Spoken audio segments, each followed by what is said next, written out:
할렐루야. 스프링 성경 이야기 스토리 9. 사막의 오아시스. 사사기 룻기. 가나안 땅에 돌아온 이스라엘 백성들은 여호수아가 살아있을 때까지는 하나님을 잘 섬겼어요. 그런데 나누어 받은 땅에서 안전하고 편안하게 살게 된 이스라엘 백성들은 곧 여호수아의 부탁을 잊어버리고 가나안 사람들의 우상을 섬기기 시작했어요.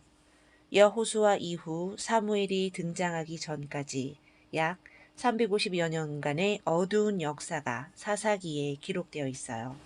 사사란 이스라엘의 정치적, 종교적으로 어려운 일이 있을 때 활동했던 지도자들이에요. 사사 시대 동안에 활동했던 사사들의 이름은 온니엘, 에훗, 삼갈, 드보라, 기드온, 돌라, 야일, 입다, 입산, 엘론, 압돈, 삼손이에요. 이스라엘 백성들과 하나님 사이에는 이미 약속한 것이 있었어요. 그것은 이스라엘 백성들이 살아계신 하나님만 섬기고 예배하면 하나님께서 이스라엘 백성들을 지켜주시고 보호해 주시겠다는 것이었어요. 하지만 만일 하나님 외에 다른 우상을 섬길 경우에는 벌을 내리실 것이라고 말씀하셨어요.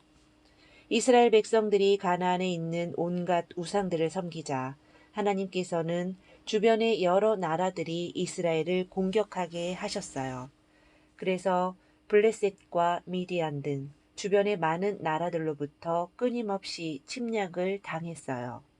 이스라엘 백성들은 어려움에 처할 때에는 하나님께 구해달라고 기도했지만 어려운 시기가 지나고 나면 금방 하나님을 잊고 또다시 우상을 섬기는 일을 반복했어요.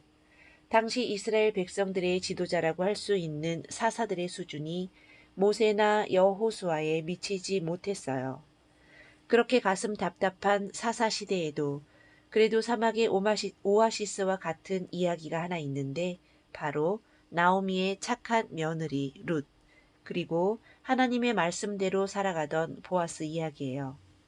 이스라엘의 베들레헴에 심한 흉년이 들자 엘리멜렉과 그의 아내 나오미가 두 아들 말론과 기럨을 데리고 모압 땅으로 이민을 갔어요. 그리고 모압 땅에서 두 아들의 아내를 구했는데 한 명은 오르바이고 다른 한 명은 룻이었어요. 그런데 모압에 머문 지 10년이 되었을 때 나오미의 남편 엘리멜렉과 두 아들 말론과 기럨이 모두 죽게 되었어요. 나오미는 이것을 하나님께서 자신을 잘못된 길에서 돌이켜주시기 위한 벌로 생각했어요. 그래서 자신은 고향 땅인 베들레헴으로 돌아가기로 결심하고 아직 젊은 두 며느리에게는 모압에 남을 것을 권했어요. 그런데 며느리 룻이 반드시 시어머니인 나오미를 따라가겠다고 나섰어요.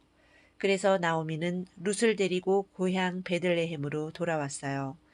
그때는 보리를 추수하던 때였는데 씨를 뿌려 농사를 짓지 않는 나오미와 룻은 추수할 것이 없었어요.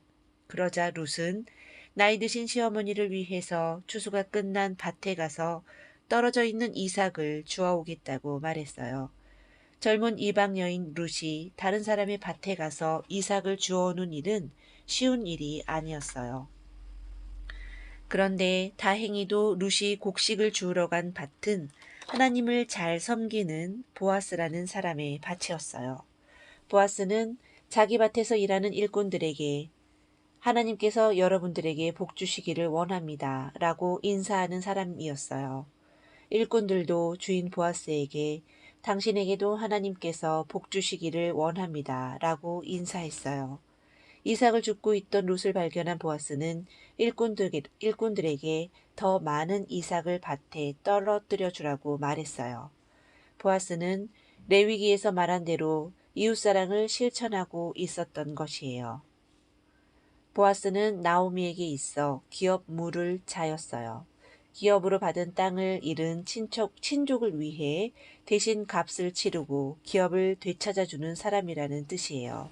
이 제도는 하나님께서 레위기를 통해 주셨는데 보아스는 이 말씀들을 잘 실천했던 거예요. 곡식을 주워온 룻에게 나오미는 어느 밭에서 이렇게 많은 곡식을 줄 수 있었느냐고 물었어요. 그러자 룻은 보아스의 밭이라고 대답했어요.